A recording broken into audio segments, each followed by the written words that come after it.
ఎప్పుడైనా నువ్వు ఈ ఫీల్డ్కి రాకముందు నువ్వు ఇట్లా ఉన్నావు, నువ్వు అట్లా ఉన్నావు అని నేను ఎవరైనా కామెంట్ చేయడం కానీ, నిన్ను ఎవరైనా ఇట్లాంటి మాటలు అనడం కానీ జరుగుండేనా? బేసిక్గా చెప్పాలంటే నేను ఇండస్ట్రీకి రాకముందుకు నన్ను ఎవరు కామెంట్ చేయలేదక్క. మమ్మల్ని బయటికి వెళ్ళనిచ్చేవాళ్ళు కాదు. జస్ట్ మేము వెళ్తున్నామా, స్కూల్కి వెళ్తున్నామా, ఇంటికి వస్తున్నామా, అండ్ కాలేజ్కి వెళ్తున్నామా, ఇంటికి వస్తున్నామా అంటే నేను బయట ప్రపంచానికి తెలియదు, నా ఫ్యామిలీ మట్టుకే తెలుసు అక్కడికి. సో నన్ను ఎప్పుడు ఎవరు అంత డిస్కరేజ్ చేయలేదు, అలా రంగు గురించి మాట్లాడలేదు కాబట్టి నేను ఇప్పుడు అంత ఫీల్ అవ్వలేదు. అమ్మ వాళ్ళు ఇప్పుడు కాకిపిల్ల కాకికే ముద్దన్నట్టు ఇప్పుడు నన్ను బాగానే చూసుకుంటారు, ఎప్పుడు నన్ను అట్లా చూడరు కాబట్టి నాకేం అనిపించలేదు. కానీ ఇండస్ట్రీకి వచ్చిన తర్వాత నాకు ఈ ఎపిసోడ్ పడ్డ తర్వాత కొద్దిగా హైప్ వచ్చేసింది కదా, అందరూ వివాన్ ఫైమా అది ఇది అని అంటుంటే కొంతమంది మాత్రం ఏముంది దీని దగ్గర, దీన్ని ఎందుకు అంత పొగుడుతున్నారు, అది ఎటు లేదు, గలీజ్ గా ఉంది, ఇంత నల్లగా ఉంది, అది ఇది అని చెప్పి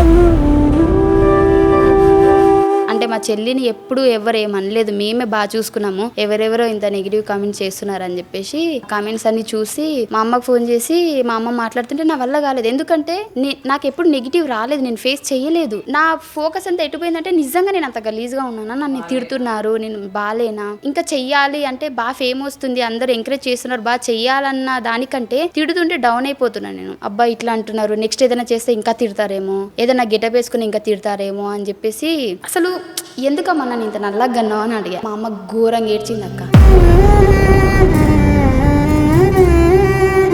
అందరు అట్లనే అంటారు, పట్టించుకోవద్దు. ఇప్పుడు నీకంటే కూడా ఉంటారు మాక్సిమం ఎవరన్నా ఉంటారు, నీకంటే కూడా గలీజ్ ఎవరన్నా ఉంటారు, నీకంటే కూడా ఇంకా బ్లాక్ ఎవరన్నా ఉంటారు అని చెప్పేసి మా అమ్మ నాకు కవర్ చేసింది. అంటే ఇంకా ధైర్యాన్ని ఇచ్చింది తప్పించి. సో అట్లా అన్నమాట. ఫస్ట్ లో చాలా ఏడ్చాను అక్క, అంత ఎంజాయ్ చేయలేదు నా సక్సెస్ ని నేను. ఆ రోజు వాళ్ళు అట్లా కామెంట్ చేశారు కాబట్టి ఈ రోజు మా ఫైమా ఇంత ఫేమస్ అయింది.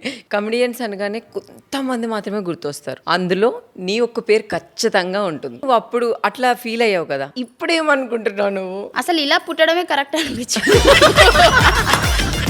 నేను అందంగా పుట్టి బాగా గ్లామర్ గా ఉండేసి ఏం కామెడీ చేసేదాన్ని, నా నుంచి ఏమొచ్చేది? అప్పుడు అందం తప్ప నా దగ్గర ఏం ఉండకపోయేది. సో ఇదే నాకు ప్లస్ అయింది. ఏదైతే మైనస్ అనుకున్నానో అదే ప్లస్ అయింది.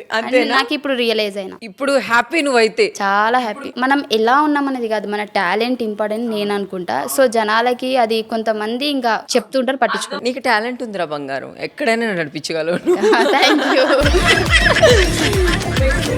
ఇప్పటికీ కూడా చాలా మంది ఏడుస్తూ ఉంటారు, అయ్యో నేను ఇట్లా ఉంటే బాగుండేమో, నన్ను ఇట్లా కామెంట్ చేస్తున్నారు, అట్లా ఇట్లా అని. కొంతమంది వాళ్ళు చేసే వర్క్ లో ముందుకెళ్ళలేరు. అలాంటి వాళ్ళకి నువ్వు ఎలాంటి ధైర్యం చెప్తావు? పట్టించుకోవడం వల్ల నేను ఇంకా లో అయిపోయినా, అమ్మో నా వల్ల కాదు, నేను చెయ్యలేను, ఇంకా చేస్తే ఇంకా తిడతారేమో అని నాది నేనే మొత్తం డౌన్ అయిపోయినా అన్నమాట. సో ఎప్పుడైతే వాళ్ళ కామెంట్స్, వాళ్ళ మాటలు పట్టించుకోలేదో అప్పుడే నాకు ఇంకా మంచి ధైర్యం వచ్చింది. మంచి ఇప్పుడు ఇంత సక్సెస్ఫుల్ గా ఉన్నాను కాబట్టి ఫస్ట్ ఆఫ్ ఆల్ చెప్పే మాటలు వినకూడదు, ఆ నెగిటివ్ కామెంట్స్ ని పట్టించుకోకూడదు. ఎవరి పాపన వాళ్ళు పోతారు, మనకి